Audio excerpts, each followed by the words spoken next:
I'm proud that the amount of money being spent to build factories in America has more than tripled over a decade.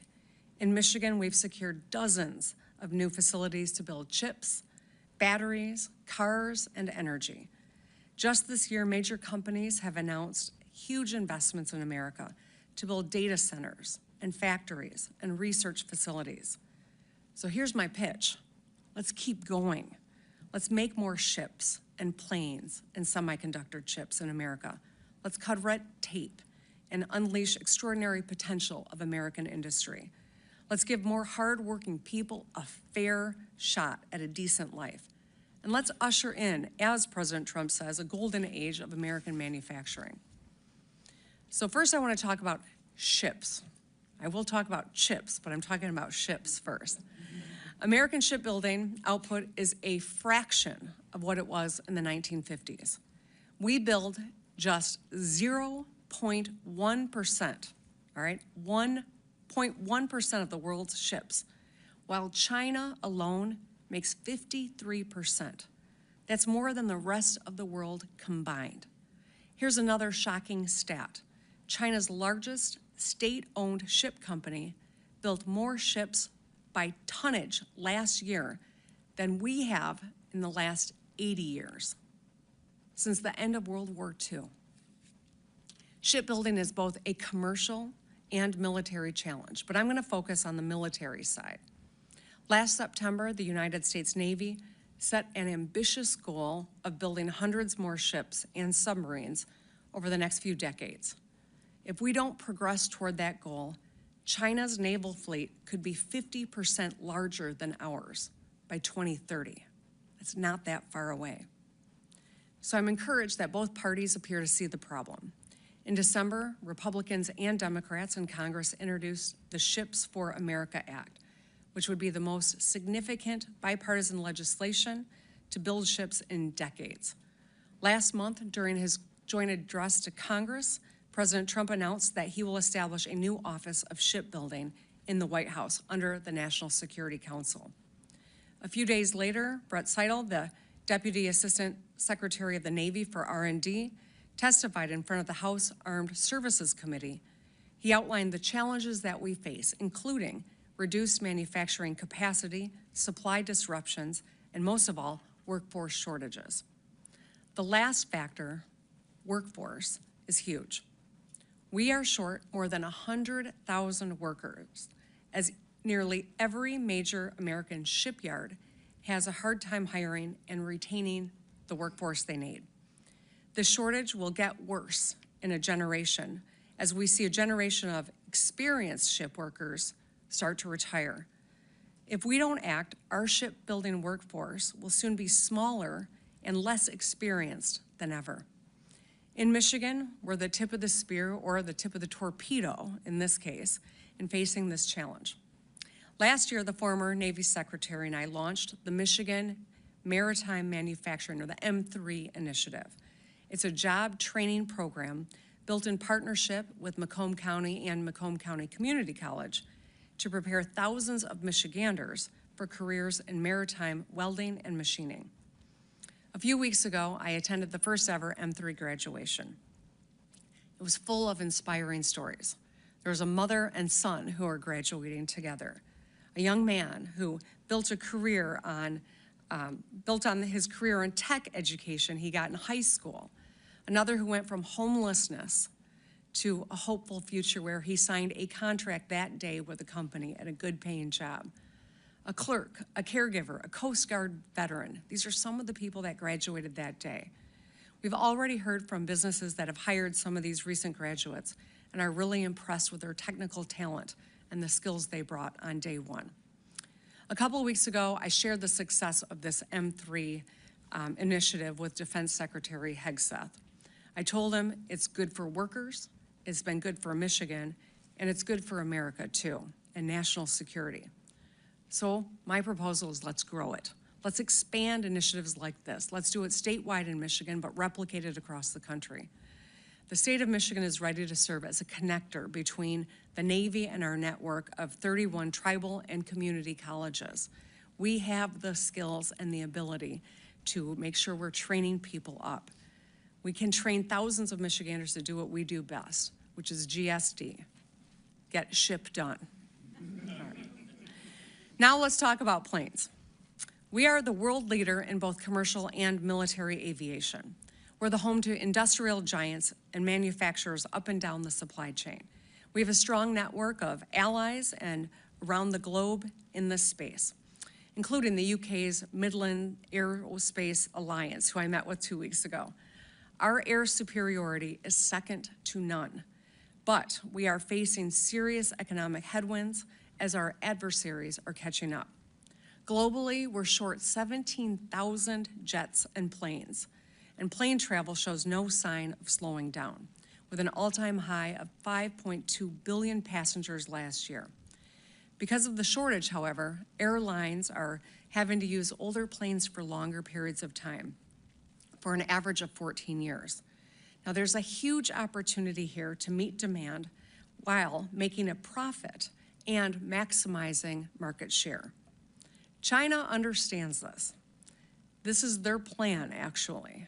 They're rapidly expanding their aviation industry, both military and commercial, and they're gaining momentum fast. They're world leaders in drone manufacturing, and just the second country after the United States to have 2 stealth fighter jets, the J-20 and the J-35. China's largest passenger plane company, Commercial Aircraft Corporation, COMAC, now makes models that are competing with best-selling American-made planes on the market. They are on the verge of challenging Boeing and Airbus as a serious competitor. This should serve as a wake-up call to this country. COMAC, like so many Chinese companies, is funded directly by the Chinese government. This allows them to undercut others on the price while they're plowing billions into R&D. We see the same story playing out in the car market. Over the past decade, Chinese automakers, directly funded by the Chinese government, have muscled their way into countries around the world. They can sell at a loss because of the way that they're funded, and they're gobbling up market share, and they're driving out local competition. In Southeast Asia, Japanese giants like Honda and Toyota and Nissan are selling fewer cars. In Europe, Volkswagen was forced to close a factory for the first time in its century-long history because of Chinese competition. If we don't hit the throttle now, while we lead in the commercial and military aviation, China will pass us. That's something we cannot afford. We must protect our lead, and Michigan is ready and poised to do whatever it takes to win this. We can lean on our manufacturing experience and skilled workforce to boost domestic aviation manufacturing. We've got history here. There is precedent here. During World War II, Michigan automakers and suppliers took to the skies. In a matter of months, we shifted from producing cars and trucks for civilians to producing airplanes, tanks, guns, and shells for GIs. A Buick factory won a contract to build 500 engines a month, but ended up making 2,000 during that time. At Ford's legendary Willow Run Airport, 42,000 Michiganders rolled a B-24 bomber off the line every hour, 24/7, for a grand total of 8,865. And a generation of Rosie the Riveters said, "We can do it," and they worked in the factories.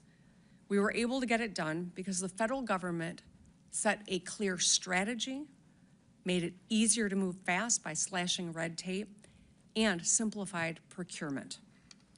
When you already know how to make something complicated, like a car, it's a lot easier to shift your factory to make something else.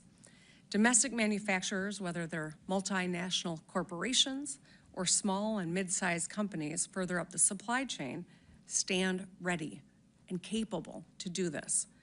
If we collaborate at the state and federal level, we can make targeted investments to retool our factories, to make planes, plane parts, and drones.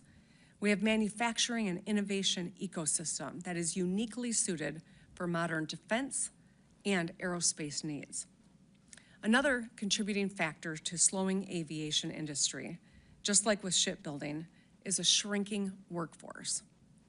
Nearly a quarter of American aviation technicians have fewer than 5 years of experience, as a huge wave of retirements is about to hit the market. Experts estimate that by 2028, we'll be short 37,000 aviation techs. At the state level, I can tell you Michigan's doing our part. We've made historic bipartisan investments in places like the Selfridge National Air Guard Base, a key defense hub and economic anchor that supports thousands of jobs and hundreds of military families in Macomb County.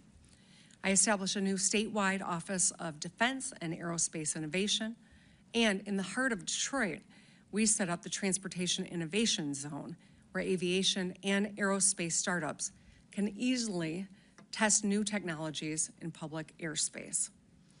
But we can't do this alone. We need help from Washington. We need a coordinated national strategy and bipartisan investment to grow America's aviation industry and workforce. Otherwise, we know that China is going to eat our lunch. If we're proactive, we can create tens of thousands of good-paying jobs and protect our national security and lower costs for travelers around the world and here at home. So let's make it easier for aviation and aerospace to thrive in America. Let's put a ruthless emphasis on outcomes over process, and let's build and innovate and own the skies. I started speaking about big manufacturing projects. Now I want to focus on the smallest. I want to talk about semiconductor chips. Chips are the brains behind so much of what makes our lives work. They're in our phones, they're in our cars, they're in our appliances. They're critical for AI technology as well. Decades ago, we invented chips, and we used to make them too. But then we just ceded ground to other nations, especially China. For a long time, we made zero logic and DRAM chips. These are two of the most advanced types that we all rely on. Thankfully, Republicans, Democrats, and industry leaders came together to do something about it. During President Trump's first term, we started a serious national conversation about semiconductor manufacturing. A few years later, during the Biden years, Congress passed bipartisan legislation to bring chip manufacturing back home. I'm grateful to so many of our congressional delegation who fought hard to get it across the finish line. Now, because we work together, we are seeing real progress. An example from Michigan is Hemlock Semiconductor, who expanded in their hometown near Saginaw with a new facility that's going to create more than 1,000 jobs. Hemlock is one of the largest producers of hyper-pure polysilicon. You're never more than a few feet away from Michigan-made polysilicon because it's in nearly every single electronic device in the world. Nationally, we're now on track to make 20% of the world's logic chips and 10% of the DRAM chips, up from zero. We're building 17 chip fab facilities, including one from each of the world's 5 best and biggest manufacturers. Altogether, they've committed to investing more than $600 billion in America. And I know that there are still more in the pipeline. These chip fabs offer thousands of jobs during construction and thousands more permanent, long-term local jobs once they are completed. Both Democrats and Republicans agree that we must stay on the bleeding edge of technology. The president even mentioned chips during his speech to Congress and set up a new United States Investment Accelerator to oversee semiconductor projects. We have the momentum right now, but we cannot risk stepping back or faltering.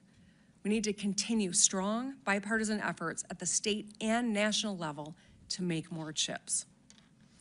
The bottom line is that when America innovates and when America builds, America wins. We all want manufacturing to be stronger than ever. Nobody wants that more than Michiganders. We pride ourselves on the things we make and grow. As I've laid out, we need a consistent national strategy, united around a new economic consensus that a lot of Democrats and Republicans now share. Let's make stuff in America. If that's what we believe, then we should be able to celebrate good policy no matter where it comes from, and also criticize bad policy wherever it comes from. Now, there's a lot more common ground here than we think. While partisanship seems to have infected every aspect of our lives, and it's exhausting. It's driven by opportunistic politicians and cynical media figures and addictive algorithms. But our people are not as divided as our politics. I really believe that. People from every walk of life call Michigan home. We are a microcosm, and that's why every presidential election, people look to see what's going on in Michigan. We don't always agree, that's for sure. But we move forward together, and that is a source of strength. It's why I came here to DC. Building on an industrial economy is no small task. It's thousands of small tasks. And each of us, government, industry entrepreneurs, workers, we're all a part of the same pit crew. I'm from Michigan, so yes, I'm gonna torture another auto analogy. We're all a part of the same pit crew. If we do our jobs, we can get America back on the track, better and faster than ever. Don't just take my word for it. Talk to someone like Roger Penske. He's a successful businessman who's built a $43 billion company, 74,000 employees, and that company happens to be headquartered in Michigan. In addition to his thriving commercial trucking business, Penske runs the world's leading motorsports enterprise. He knows what it takes to run a good pit crew and build a business that is successful. At the Detroit Grand Prix, the Penske crew runs a full systems check, replaces 4 tires, and pumps 20 gallons of fuel in 6.2 seconds to get their car moving toward the checkered flag as quickly as possible. They work together. They use a data-driven strategy. They source the best products they can to win. That's what we should be doing as well. I know there's been a lot of talk recently about government efficiency, but the proposed solutions have been solely focused on firing people from the crew or stripping away critical parts. That's no way to win a race. If we really want to win and to keep winning, we need to reinvest in our crew and build better parts. In our darkest hours, that's exactly what we did. When this country entered World War II, we didn't have the industrial capacity to fight a 2-front war in Europe and in the Pacific, let alone win it. So we built the arsenal of democracy. It was the most successful collaboration between government and industry and workers in our history.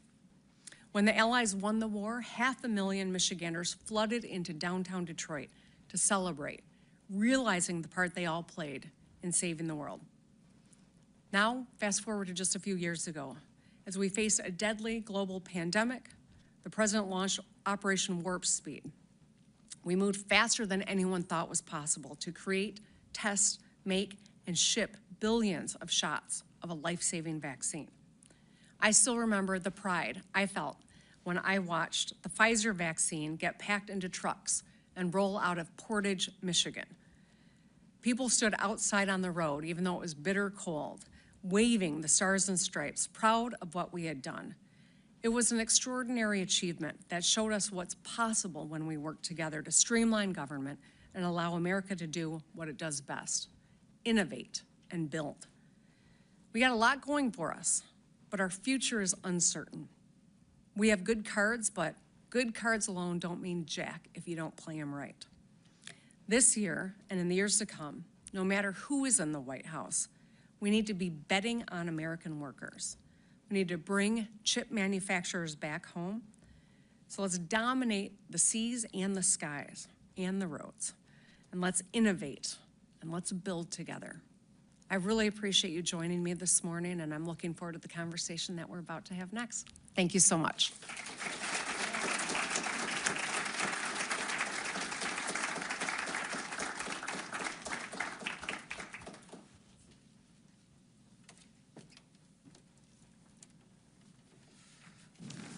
Governor, thank you for those comments. It makes me proud to be a Michigander, proud to be an American. Thank you so much. It's a privilege to be here today to introduce Governor Gretchen Whitmer for her fireside chat with Gretchen Carlson. As a guy named George, I very rarely share a room with another George, let alone a stage, so it's good to make the distinction. Gretchen Carlson is an acclaimed journalist and co-founder of the nonprofit Lift Our Voices, which seeks to change workplace cultures and empower every worker to feel safe, respected, and included. Gretchen is a fearless advocate for women's rights and helped pave the way for the global #MeToo movement. She is a former CBS News and Fox News journalist, best-selling author, TED Talk alum, and champion for workplace equality. Gretchen brought together Democrats and Republicans to pass two important bipartisan laws: the Ending Forced Arbitration of Sexual Assault and Sexual Harassment Act in March of 2022, and the Speak Out Act in December of that same year, two of the biggest labor law changes in the last 100 years. Gretchen has shown what it means to work across the aisle to get results. And as Governor Whitmer pointed out earlier, with signing almost 1,500 bipartisan bills into law, she does as well. Thank you for the opportunity to be here today. I will now turn it over to the Governor and Gretchen Carlson, and I look forward to their conversation. Thank you.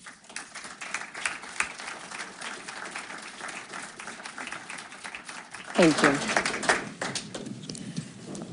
Well, thanks so much for being here today. It's my honor to be up on the stage as well. We're going to tackle tariffs, and we're going to talk about the governor's bipartisan approach. But first things first, our name. Yeah. So when I was growing up in a small town in Minnesota, everyone was Jennifer or Elizabeth, and quite honestly, I didn't really like my name, Gretchen. When it came to running for student council in 7th grade, there was nothing that rhymed with Gretchen. My dad came up finally with Stretchin' for Gretchen for your vote. Last week at Starbucks, my name was Wretch. So my question for you this morning is, my Gen X Gretchen friend, did you like your name growing up? Do you like it now? You know what?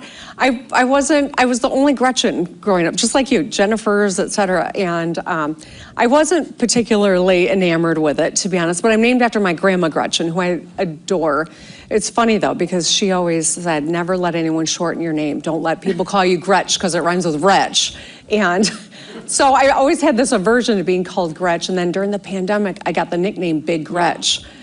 I don't know many women that want big on the front of their nickname. And then Gretch, I wasn't sure, but when I found out it was bestowed on me from support, became my new favorite nickname. I'm not encouraging you to adopt that, but it's worked for me. But yeah, now I like it because it's kind of nice to have a different name. I was envious of you because you did have a cool nickname, Big Gretch, and your book, True Gretch. So you have two of them. So in your speech, you reminded us that 20% of Michigan's economy is tied to the auto industry. And of course, you're home to the biggest international border crossing in America. Today, the hatchet came down with Trump's tariffs. And quite honestly, they're going to hit your state harder than most. You mentioned that Trump's using a hatchet or a blunt tool. How would you have enacted the Trump tariffs differently? You know, I don't know how I would have enacted them differently. I haven't really thought about that. What I have thought about, though, is, you know, tariffs need to be used like a scalpel, not a hammer. There is a purpose to have tariffs, but the uncertainty that has now been created, the anxiety and the fear, just breeds destruction, I think, in our economy, in our personal economies, but certainly in, you know, the auto market in particular. You know, the president negotiated USMCA. It was a good deal. It has worked, and I think, you know, now treating our allies, our North American neighbors, like adversaries is going to cost all of us. It's not just going to cost that relationship, but every American consumer. It's probably going to cost a lot of auto jobs, make the cost of buying an auto, much less blueberries from Mexico, going up. And so the big loser in this is American manufacturing. It is the American consumer. Understand that China, yes, we need to have our eye on China. I talked about it, whether it's in aerospace and ship making and in automotive and in a variety of economic ways. That is different. We need to level the playing field. We need to enforce the laws against Chinese companies that are coming into this country, underwritten by the Chinese government. But the North American tariffs in particular are really going to have a dramatic negative impact on Michiganders and on business. Business wants certainty. And right now, when the rules are changing literally day by day, no company is going to be able to invest the hundreds of millions or billions of dollars in many cases, much less make decades-long investments, because you don't know what the rules are. And because of that, we're going to see contraction, we're going to see paralysis, and it is going to lead to job losses and higher costs for people. And so I will continue to encourage the White House to think about what the long-term strategy is. How do we meet those goals, and to recognize this isn't a moment-to-moment issue. It's just going to continue to wreak havoc and make everyone feel the anxiety and fear and have dramatic losses that we can't afford to have right now. I want to talk about your constituents, because I don't have to tell you that Michigan has had it tough with trade wars. NAFTA eviscerated manufacturing when production moved to other countries and to cheaper southern states. And now tariffs are quite honestly putting you in a tough spot with your constituents. On the one hand, you have the UAW, who for the most part is in favor of these tariffs, saying that, you know, if they work as Trump says they will work, then it'll bring back jobs and manufacturing. But on the other side, you have the auto manufacturers and you have the auto dealers who are going to get killed with these additional tariffs. So how do you thread the needle for all of your constituents? Well, you know, as I talked, Michigan does feel, you know, there's a saying that when America gets a cold, Michigan gets the flu, right? We are the first to be hit when, to feel the pain of decisions that could be argued to be capricious or not strategic. We feel it harder than any other state, and that's what we're seeing already in Michigan. You know, I understand the sentiment that some are conveying, yes, we should be onshoring supply chains. I agree with that. Yes, we should be building more stuff in America, 100%. It's a national security issue on top of all the other reasons that it's a good thing for jobs, it is a good thing for consumers. And if we had a magic wand, could we all go back and redo some things differently? That'd be lovely, but we don't. The reality is, in this moment, we have supply chains that have been built up with our North American neighbors that American jobs rely on seamless flow. Yes, perhaps we should be onshoring, and the goal is great, but we need to be realistic. That doesn't happen overnight. There are suppliers that are still trying to recover from inflation and COVID who are on the bubble and don't have the resources to weather this up and down uncertain time that, you know, where the rules keep changing. And so I do worry that a lot of businesses won't make it if this goes on much longer. I worry that big companies that are relying on those small businesses then pay a price as well. You know, I have done a little bit of traveling abroad recently, and I can tell you there is an anti-American sentiment that they're saying don't buy American goods anymore. American companies are going to pay a price for that. And so I'm really very concerned about how do we navigate this? As for the UAW, we'll lose some UAW jobs. And I understand the leader wants to try to be a part of the conversation, and you know, he's a good guy, he's done some good things, but I think that the longer term concern is the loss of UAW jobs and the pain that's going to be inflicted in the short term. Well, speaking of that, immediately after the Trump tariffs were announced, 900 UAW workers were laid off. A University of Michigan economist says the steel and aluminum tariffs alone will cost Michigan 600 auto manufacturing jobs by the end of next year, an additional 1,700 jobs in industries that serve auto workers. So, to your point, are the tariffs really good for auto workers? I would argue they're not. I would argue that all of this uncertainty is going to cost every one of us, but especially auto workers. So, and I think we're already seeing that, the immediate impact. The longer term, it could be a lot worse. So some experts are also arguing that manufacturing in 2025 and beyond isn't like the 60s or the 70s. Jobs have been modernized, obviously, with technology and AI, and that those will actually be the new jobs that are coming, if any. So you talk a lot about the hope of future manufacturing jobs. Is that really real, not to mention that they take time to come to fruition? Yes, it is. You know, as I talk to economists, there's no question that the type of manufacturing is very different. It's a lot cleaner, it's a lot more automated. You still need a lot of people. You need people to run the machines. You need people with a higher, different, you know, set of skills in order to do this. And as we look at shipbuilding and aerospace, you know, as I was talking about earlier, there is a huge amount of need. There's a real opportunity for us in manufacturing, good paying jobs, but it requires discipline, it requires marshaling the resources, streamlining the processes, and making sure we've got the workforce to do those jobs. And so, as I highlighted M3, which is a great initiative that we have in partnership with the U.S. Navy. It's going to take thousands of small investments like that in order for us to meet the need, but there's a real opportunity here.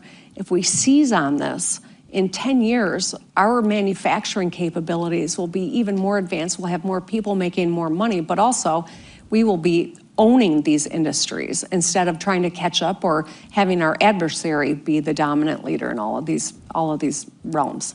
So last week, Trump demanded that automakers not pass along the increase in costs to consumers.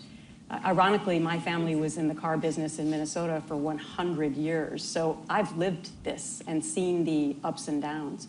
Dealers honestly don't make money selling cars. I mean, they make it in service and body work and used car sales, and so the margins are small for new cars. There's no way they can absorb these kinds of tariff costs. So where are these higher costs going to be passed down to? The consumer? To the dealer? Who? Yeah, well, the dealer won't be in business very long if they assume all the costs. So it will, by necessity, be passed on to the consumer. This is a tax on the American people. And, I know that tariff is a term of art, but the reality of what it means for the American consumer is it's just like a tax. And unfortunately, it's unclear how this is going to strategically benefit the American economy or the American consumer. And I think that's the big problem here. The uncertainty as well. People are watching what's happening in their personal lives. Businesses are watching what's going on with the market. It is a direct reaction to the continued change in what policy is, whether or not it's negotiable. And then some days it is negotiable. Some days it's this percentage or it's this percentage. I mean, this will have a paralyzing impact on the economy. And if you think that a company or a country is paying the tariff, you're being misled. It is the consumer that ends up paying the cost, and it's a tax. And that leads us to what happens to the economy. JP Morgan and others are now predicting 50 to 60% possibility of a recession. The 2008 recession hit the auto industry hard and Michigan in general. Are you afraid history is going to repeat itself? I am. It won't be a real repetition because that was driven by other things than some decisions by the White House, but the impact could be as severe, if it could be worse, frankly. And that is, I think, a real potential outcome of if this goes on a lot longer. I'm hopeful that the administration is taking in the feedback and understands the onshoring will take time. It doesn't happen overnight. It doesn't happen over weeks. This is a years-long process. And so we've got to help American manufacturers. We've got to help American businesses weather this, and we've got to make sure that the consumers don't bear the brunt of it. If there is a strategy that can be communicated, markets will settle down and businesses can deploy those resources and make those long-term commitments. But so long as it is a roller coaster, no one's going to do anything because they're going to wait to see what happens, and we're all going to pay the price for that. Speaking of strategy, one of your other big messages today and before has been your focus on bipartisanship and trying to work across the aisle. At my nonprofit, Lift Our Voices, as George mentioned, we believe in that philosophy too. In 2002, we were instrumental in passing those 2 bipartisan laws. I'm not going to say it was easy, but we ended up accomplishing that. So while that marked a huge bipartisan win, quite honestly, many people remain very skeptical that we can actually come together during this hyper-political divided time that we live in. Why do you think that preaching bipartisanship is the right approach? Well, I know that we're never going to find common ground if we're not talking to each other. And I also understand, in this moment, it feels like no action comes without loud criticism from one realm or another. And as someone in the public eye, I can tell you it's coming from both sides of the political spectrum. I had met with some of my friends in the Michigan legislature, and someone was talking about how difficult it is to find, common ground and to get everyone on the same page. And I said, all right, stop trying to do that, because you'll never be successful. I could, demonstrate on the front lawn of the Capitol for 4 weeks on end, and some people would say I hadn't gone far enough. Like, just accept the fact that there's always going to be the critic. But we have a duty, an oath, to try to get things done, to put the welfare of the people of Michigan before our own interests, before our political interests, and to stay at the table or to find common ground in something, to do the good work. And I'm sure you've seen, I'd love to know kind of any lessons you've gleaned from your experience. But when I get out and I talk to Michiganders, they rarely ask me about politics. They're concerned about whether or not they can put food on the table. They're concerned about whether their child is getting the education and meeting being able to have the skills they need to be successful in this life. When I ran for governor, I got into all 83 counties. I've done that a couple of times since being governor. And I try to listen to Michiganders. I try to ask, what's going on in your life? What can I do that'll make your life better? If there was one thing I could do. And it frequently comes back to the economics of trying to get ahead. That's what unites all of us. And that's why I wanted to focus on manufacturing and our economic future, because I really do believe we can find common ground there. I was able to do it with a Republican legislature in Michigan at a time where they controlled both chambers, and Donald Trump was president at the beginning of my term. We got some great, big, important things done for Michigan because I come to the table with that philosophy. And being raised in a household, my dad was a Republican, my mom a Democrat. I know that if you talk about values, it's a lot easier to see one another and to try to find that common ground. When you were able to get those important pieces of legislation done, and I think working with Congress would be so much harder than a state legislature. Anything that was surprising to you or was most important in your success on that? Being relentless. Yeah. But I also feel like there was a commonality of some of the issues, right? Mm-hmm. I mean, with regard to sexual misconduct, especially, like when I would go into whether it was a Republican or Democratic office, they could hardly wait to tell me stories about what their wife had endured or their daughter if they were men. So there was that common ground that you're talking about. Now, getting across the finish line is a whole different story. We'll chat. Yeah. But anyway, I do want to focus in on how Democrats feel about this, because a recent CBS YouGov poll revealed that 70% of all Democrats want their party to oppose Trump as much as possible, while only 30% want their party to find common ground. So what do you say to those 70% in your party who completely disagree with you about bipartisanship? I get it. I understand why people feel that way. I am as anxious and angry about a lot of the policies that are coming out of Washington, D.C. right now. I feel that too.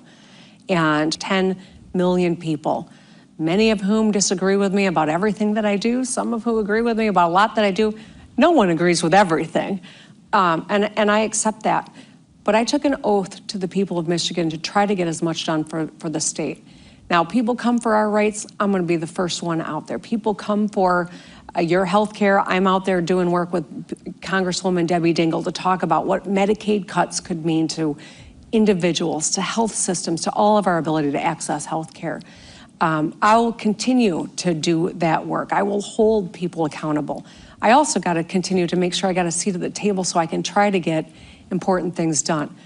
For instance, today, I've got the Republican Speaker of the Michigan House joining me here in Washington, D.C. We're going to have some meetings with cabinet members and at the White House to talk about protecting the Great Lakes. I don't know if he knows that that's one of the things I want to talk about, but I'm going to. To talk about, making sure that we are growing our economy and landing good paying jobs. We've got some opportunities in the works. We could use some help. I want to talk about that. I'm going to talk about the impact of tariffs. I don't know that I'll make any ground, but I'm not going to cede the opportunity to talk about something that is important to my state. And I think it was Pat Schroeder. I know the quote's been attributed to a lot of different people, but I think it was Pat Schroeder who said it. If you're not at the table, you're on the menu. And my oath to the people of Michigan is to continue to show up, even when it means I'm going to get my lunch handed to me. I'm going to keep showing up and keep fighting for the people of Michigan, no matter who is at the other side of the table. That's my job, and I'm going to do it until my last day as governor. So speaking of messaging, obviously after this last election, Democrats were sort of flummoxed by what the messaging should be. And quite honestly, the party's struggling with what the messaging should be to voters. Your focus in your speeches has been on costs and jobs and roads. Besides being bipartisan, is that the right messaging for Democrats? Well, I think that everyone needs to listen, not to me, to the people. I know that I've learned so much by just showing up and asking the question, what's going on in your life? What do you need? What are you worried about? That's what public servants should be doing. Not telling people what to be angry about, but listening and focusing on solving the problems that are vexing the people of this country, in my case, the people of Michigan. I'm not going to tell another governor how to run their state. I'm not going to tell anyone else, how they should talk about issues, but they should stay focused on the things that matter to the people. And the economy is front and center. For anyone to think that if you're worried about putting food on the table or keeping the lights on at your home, that you've got the bandwidth to care about a million other things, maybe they care, but all their energy is consumed by survival. And so fixing the roads is not just about making a smoother drive for everybody. It's about helping people keep more money in their pocket so they're not shelling out thousands to fix the rim on their car when they got to pay the rent and child care. It is about the fundamentals, and I think that's maybe why I got elected in the first place and why I got reelected by such a large margin. I'm staying focused on how we can help Michiganders get ahead, keep more money in their pockets, and have good paying jobs. So whether the message from Dems is being bipartisan or changing their mind about transgenders in sports or talking about jobs and infrastructure, who's going to get it right? Who is the leader of the Democrat Party right now? Well, Democratic Party only has one true leader when we have the White House. When we're not, when we don't have the president, there's a lot of leaders in the Democratic Party. I think I'm really fortunate to have such a great bench of fellow governors that I call my good friends that, have been really important in terms of helping us navigate historic challenges from pandemics to the current situation that we are in, to leaders in Congress who play a really important role in terms of what's going on here in Washington, D.C. So I would say there's very rarely one true leader of the Democratic Party, and probably the same true on the other side of the aisle, although maybe not in this moment. But, at the end of the day, we've got to make sure that we stay focused on the things that matter to the American people. If we are sidetracked by issues that aren't salient to the average person, I don't see how we have a different outcome than what we are experiencing now. And that's why I want to encourage people talking about the economy, talking about good paying jobs, American manufacturing, solving people's problems.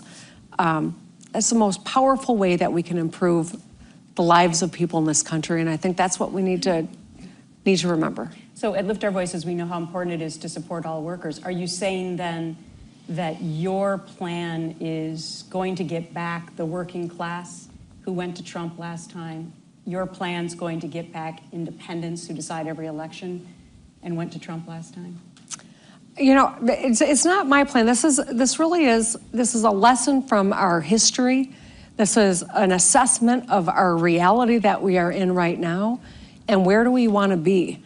I think that's the kind of analysis every one of us should be doing.